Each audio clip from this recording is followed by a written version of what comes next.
easy without the fact that unfortunately Spider 9 until we're away from the bumping position, you had the difficulty when one's finished and the other one started, it being in two different spots. So our apologies for that. We're trying to make it as professional as possible. Hope you're enjoying it out there and keeping up to date. Oh, somebody out on the grass. That was so close. I tell you what, he literally used the ripple strip as a tabletop and launched right over the top of it, landed on the grass, got it back under control and got it back on the track. And I didn't even know whether he lost a place for doing that. So it's a great recovery. The crowd over there would have enjoyed that. Hopefully you've taken a note of the number and you give him a cheer next time he comes past, because more importantly, he is not down. Look at this Gixers. Fantastic. A massive 17. Yes, you heard it. 17 horsepower. Little bikes. Probably the one of the smallest bike classes, lesser powered classes we've seen racing in New Zealand for a long, long time. But take nothing away when you make the whole field these fantastic new Gixers, GSXRs, the Gixer Cup, of course. And this is the fabulous GSX 150F. And to talk to Peter, he's here from Suzuki today, of course, supporting the future generation of riders and bringing them on with Suzuki. So still not too late to register, still 2 rounds in the North Island, still the fact that this cup will be with us for a number of years, and still an opportunity to introduce a champion for young riders, and so many of them that are absolute first timers here. I think we've really only seen Michael Wilson had a little bit of a taste of it, but only on a classic bike. You've had people like Tarbin Walker, he'd been on another bike, so too had Thomas before, but a lot of them, like Scott Hawkes and Blake Ross, and others had never been road racing before, so it has definitely introduced so many new riders to our sport, which is fantastic.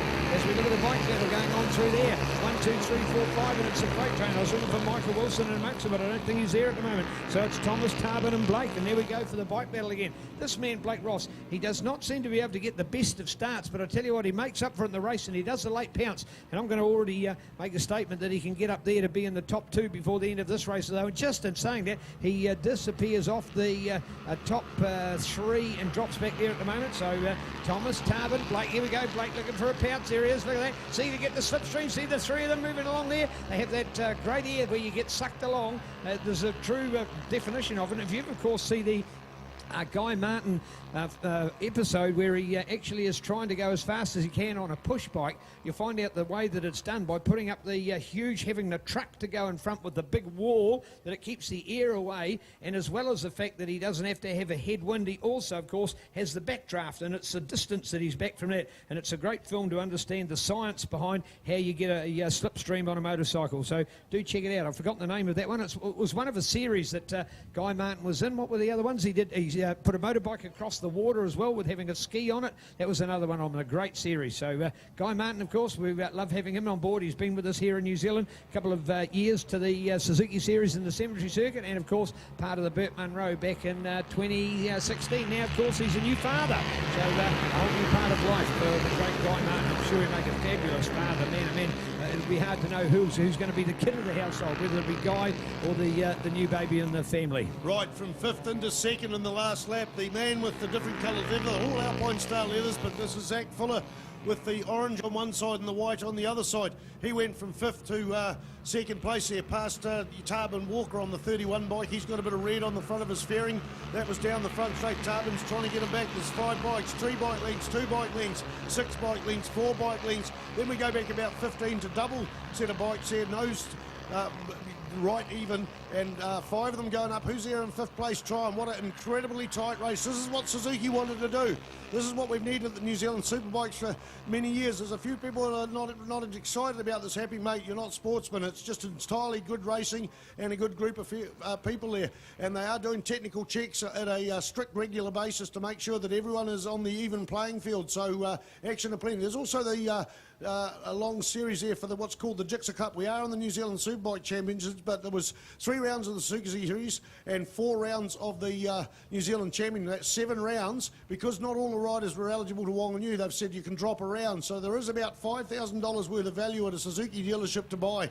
And that'll almost buy you one of these, 5995, Neil Ritchie, for the package. And there's a good example. It was great in the interview as well. We heard from Zach Fuller, because he was one that pounced to get up to take that 3rd place last time of Spider. And what he said is his background in cross-country, what a cross-country race is it's about anything from a 10 to 20 kilometre loop. And what you've got to do is, because you don't go round enough, you learn about familiarisation, because you're only going to do it once. You're seeing it almost blind and then learning a track. So that for him, he can find that he can do this, come here to a place he's never even been to before, let alone raced on, time, and there he is finding his way through on a completely blind track. Look at him, see, weaving over the track, saying, you're not getting behind me, you're not trying to get a slipstream advantage. So he did have the lead, he's moved right over as we now look for Thomas Newton trying to bounce back. Could it be Tarbin Walker on the outside as well as they go up into John Jones Steele this time? No, he's going to hold it, and he'll hold, no, he's going to go to second, maybe even third. We'll get an idea here on the C-Test Live, audio and video update. Look for the orange leathers on that side, 1, 2, yeah, no, still there, but a second or a third. We'll find out a better run this time through our shot. Zach, Tarbin and Blake, and their battle's going on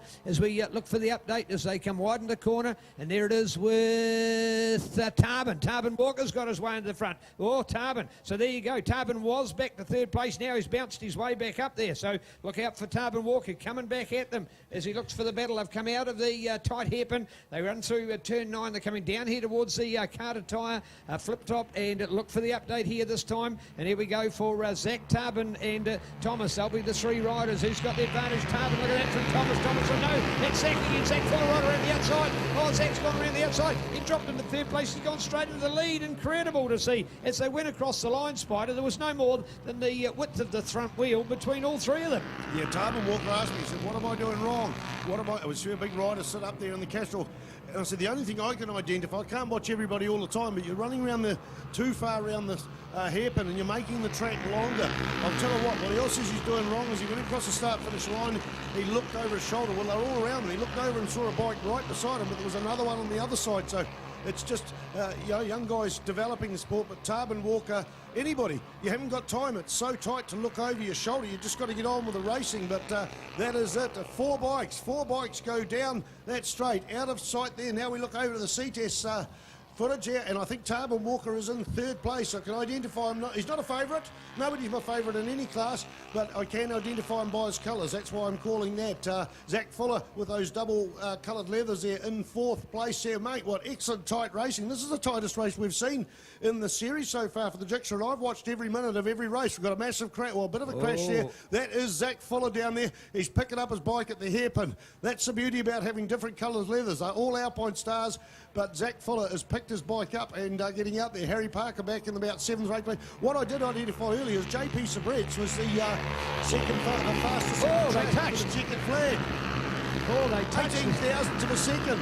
Oh, they touched there big time. They had a real coming together because the line was back up on the inside and Tarbin moved over. So a real disappointment there for Zach. He's dropped the bike, but he'll pick it up again now. Tarbin Walker to take it from Thomas and Blake Ross. So actually, no, I was wrong with my prediction. I predicted Thomas, Blake and Tarbin, same three riders, but in a slightly different order. Michael Wilson getting up there. Michael wasn't in the picture. He was not in that top 6 in the early part of the race, so great to see him there. But bad luck to Zach Fuller. Man, did he ever have an opportunity to be in amongst those guys or what? He's made the recovery. He's picked up his bike. He is still home in 13th place. That'll be a serious setback for his overall points, but wow, if you're going to go down, and exactly at the time when he took the fall is when Spider made the statement, the most exciting race that we've seen, and I'm with you 100% on that one, Spider, because all of those riders were all in there with a chance, and somebody like Clark Fountain, you notice every time he's just sitting in there lap after lap. I'm not recalling him to have had a DNF yet, so you watch his points. Hasn't been on the podium here this weekend, but he's still going to be, I think, pretty close to those top 3.